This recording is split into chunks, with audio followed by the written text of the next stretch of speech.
السلام عليكم ورحمة الله وبركاته. الحمد لله وحده والصلاة والسلام على من لا نبي بعده. அன்புக்குரியவர்களே, கண்ணியமானவர்களே, ஒரு முஸ்லிம் என்றால் மற்றவர்களுக்கு அவரால் எந்த தொந்தரவும் ஏற்படக்கூடாது. இஸ்லாம் என்பது வெறும் அல்லாஹுடைய கடமைகளை மாத்திரம் பேசக்கூடிய மார்க்கம் அல்ல.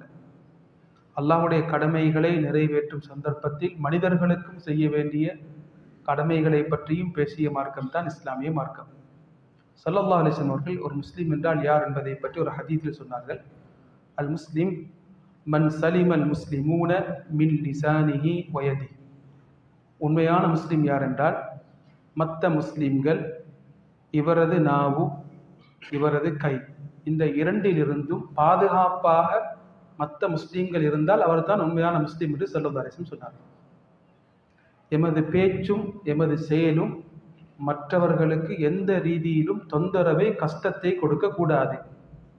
அப்படிப்பட்ட கஷ்டத்தை கொடுக்காதவர் தான் முஸ்லிம் என்று ஸல்லல்லாஹு அலைஹி வஸல்லம் சொன்னார். கண்ணியமானவர்களே, வணக்கங்களிலே நிறைய போட்டிகளை போடுவோம், நிறைய முன்னேற்றங்களை அடைவோம்.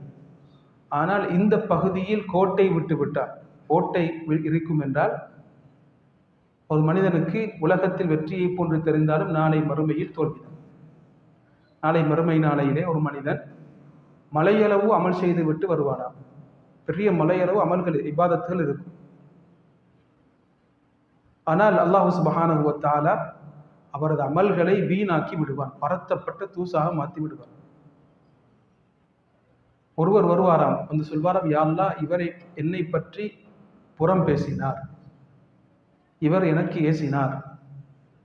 ஒருவர் வருவார், யா அல்லாஹ், என் மானத்தை வாங்கினார், எனக்கு அடித்தார், என் சொத்திலே கை வைத்தார் என்று ஒவ்வொருவரும் வரும் பொழுது இவரது அமல்கள் அனைத்தும் வீணாக்கப்பட்டு அமல்கள் அற்ற நஷ்டவாளியாக, முஃப்லிஸாக, பங்களோட்காரனாக அவன் நரகத்துக்கு செல்வான்.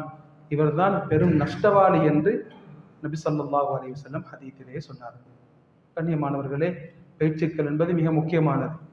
சொர்க்கத்தையும் முடிவு செய்யும், நரகத்தையும் முடிவு செய்யும். ஒரு மனிதன் ஒரு வார்த்தையை பேசுவான், ஒரு வார்த்தை, ஒரே ஒரு வேர்டு. அந்த வேர்டு அல்லாஹ்வுடைய அன்பை பெற்றுத்தரக்கூடிய வேர்டு. அந்த வார்த்தையால் அல்லாஹ்வுடைய அன்பே கிடைக்கும். அவன் பேசும் பொழுது நினைத்திருக்க மாட்டான், இந்த வார்த்தை எனக்கு அல்லாஹ்வுடைய அன்பை பெற்றுத்தரும் என்று நினைத்திருக்க மாட்டான். அவன் பேசி அந்த வார்த்தையினால் அல்லாஹ்வுடைய அன்பை பெற்றுக்கொள்வான், அல்லாஹ்வுடைய ஒரு வழியாக மாறிவிடுகின்றான். ஒரு மனிதன் ஒரு வேர்டை பேசுவான், அந்த வேர்டு அல்லாஹ்வுடைய அதிருப்தியை, கோபத்தை பெற்று தரும். அல்லாஹ் பாதுகாக்க வேண்டும். அது எந்த வார்த்தையாக இருக்கும் என்று தெரியாது. நம்ம ஒரு நாளைக்கு இத்தனை வார்த்தைகள் பேசுகின்றோம், அந்த வார்த்தைகளில் எது அப்படி அமையுமோ தெரியாது. அல்லாஹ்விடத்தில் பாதுகாப்பு கேட்க வேண்டும், தௌபா செய்ய வேண்டும். அந்த வார்த்தை அல்லாஹ்வுடைய கோபத்தை பெற்று தரும். அவன் பேசும் பொழுது நினைத்திருக்க மாட்டான், இது எனக்கு அல்லாஹ்வுடைய அதிருப்தியை, கோபத்தை பெற்றுத்தரும் என்று நினைத்திருக்க மாட்டான். அவன் பேசி அந்த வார்த்தையினால் அல்லாஹ்வுடைய கோபத்துக்குட்பட்டவனாக மாறிவிடுவான் என்று ஸல்லல்லாஹு அலைஹி வஸல்லம் சொன்னார்.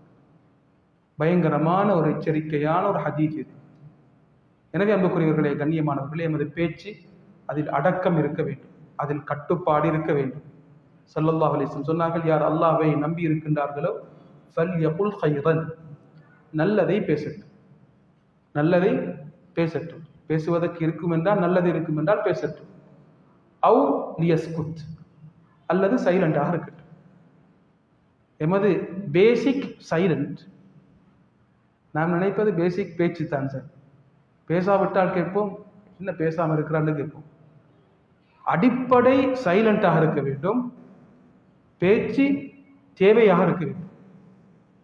தேவை பேச்சாகவும் அதற்கு பின்னால் சைலண்ட் தேவை வரும் பொழுது இருப்பதாக இருக்கக்கூடாது.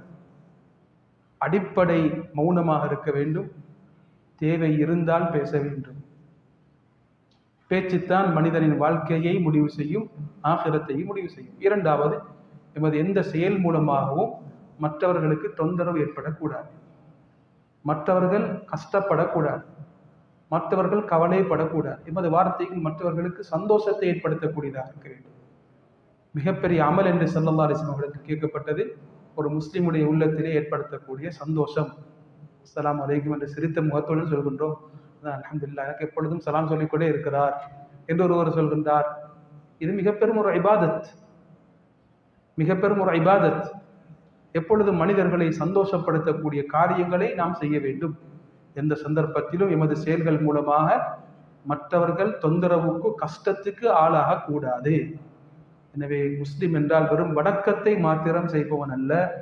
உண்மையான முஸ்லிம் அவரது பேச்சு, அவரது நாவு, அவரது செயல்கள், உறுப்புகளை விட்டும் மற்ற முஸ்லிம்கள் நிம்மதியாக வாழக்கூடியவர்கள் தான் உண்மையான முஸ்லிம். இந்த சாதனையை உலகத்திலே படைத்து விட்டு சென்றால் நிம்மதியாக கபரிலே உறங்கலாம், ஆகிரத்திலும் சந்தோஷமாக நாம் இருந்துவிட்டு சொர்க்கத்துக்கு நாம் செல்ல முடியும். அல்லாஹ் இப்படிப்பட்ட கூட்டத்திலே எம் அனைவரையும் ஆக்கியருள்வானாக. வாஹிரு தஅவானா அல்ஹம்துலில்லாஹி ரப்பில் ஆலமீன். அஸ்ஸலாமு அலைக்கும் வரஹ்மத்துல்லாஹி வபரகாத்துஹு.